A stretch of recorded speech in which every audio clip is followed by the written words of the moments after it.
E as mudanças desse encontro entre os presidentes brasileiro e americano foram sentidas nos costumes de todo um povo. Despertaram paixões que duram até hoje. O Bom Dia RN vai mostrar para você hoje e amanhã uma parte do que significou a Segunda Grande Guerra para a história de Natal e dos natalenses.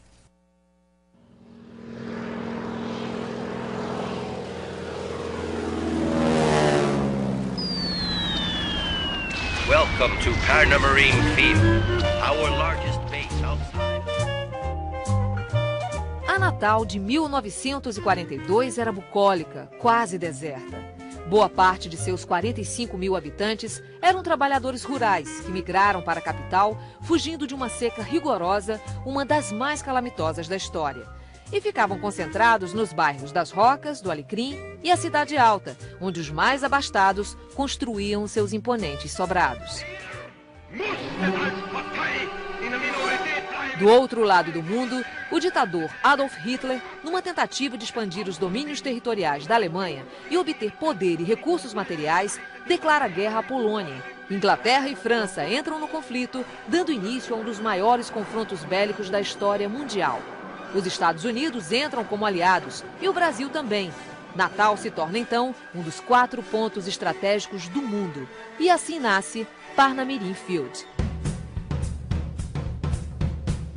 Os historiadores dizem que a importância de Parnamirim é anterior ao período da Segunda Grande Guerra. Desde os anos de 1920, que isso aqui já era parada obrigatória para os aviões abastecerem por causa da proximidade com o continente africano.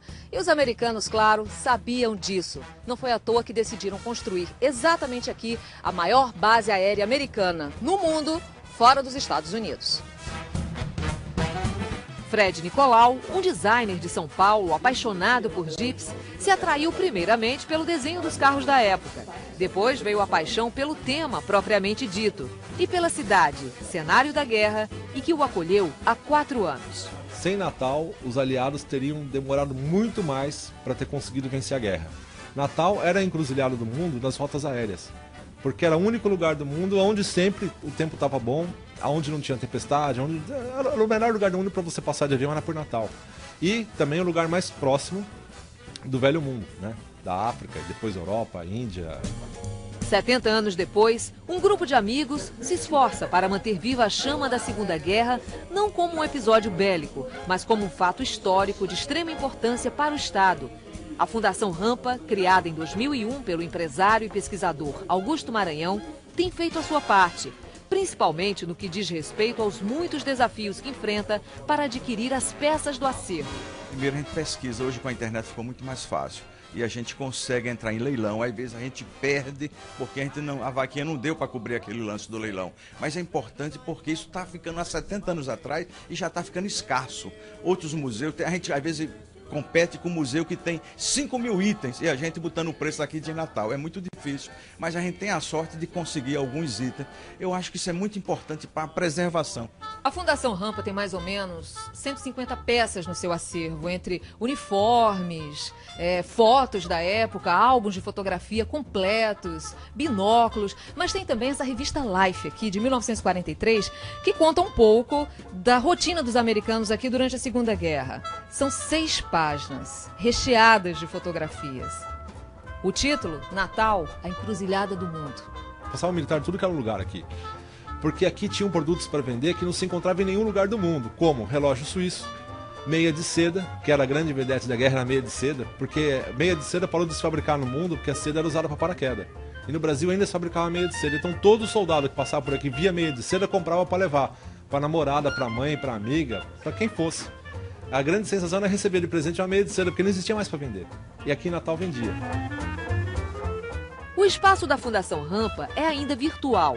O que existe de real se encontra numa garagem de ônibus no bairro do Bom Pastor e que pertence a Augusto.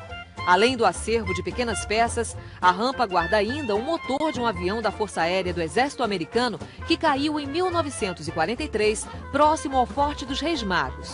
Porque o Brasil mudou depois do... Augusto defende que a guerra em Natal, além das praias e das dunas, poderia ser bem explorada como um filão turístico. A gente chega no Grande Hotel em Natal e sente o clima, isso aqui me fascina.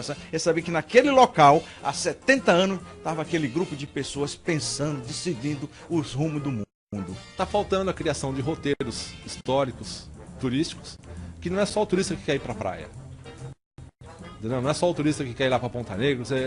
É uma coisa que vai trazer Natal de novo para o mundo. Mas afinal, o que existe de tão sedutor no tema Segunda Guerra? A Segunda Guerra foi muito importante porque trouxe, quer dizer, primeiro posicionou politicamente o Brasil em relação à né? E, enfim, representativa dessa sociedade de consumo americana. Era aqui nas águas do Rio Potengi que dezenas e dezenas de hidroaviões decolavam e aterrissavam todos os dias no período da guerra. Além da base aérea de Parnamirim, outro local importantíssimo na época foi esse aqui, a Rampa.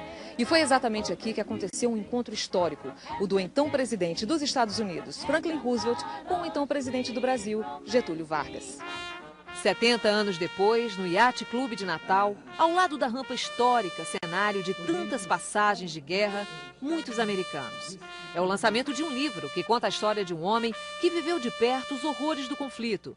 Emil Petrol, hoje com 93 anos, foi aprisionado pelas tropas alemãs e sofreu horrores que não gosta de lembrar, mas que estão agora registrados no livro Eu Não Sou Herói, de Rostam Medeiros. Acho que uma das passagens mais interessantes desse livro é justamente quando a sua decisão de deixar o seu país numa das épocas mais prósperas da história norte-americana e vir para o Brasil para ajudar as pessoas mais humildes aqui trabalhando com Dom Eugênio, com Dom Nivaldo, junto aos agricultores em Pium e Punaú. Isso realmente me atraiu muito na figura de Emil Peter. Emil hoje se diz um natalense. Mesmo carregando no sotaque, não é mais Emil, é Emílio. Casou-se com uma natalense, teve uma filha, ficou viúvo, mas jamais perdeu a ternura. Violência nunca resolve o problema. A pequena cidade, ponto estratégico da guerra e bálsamo aliviador das dores dela, se tornou sua morada para sempre. I think to myself, what a wonderful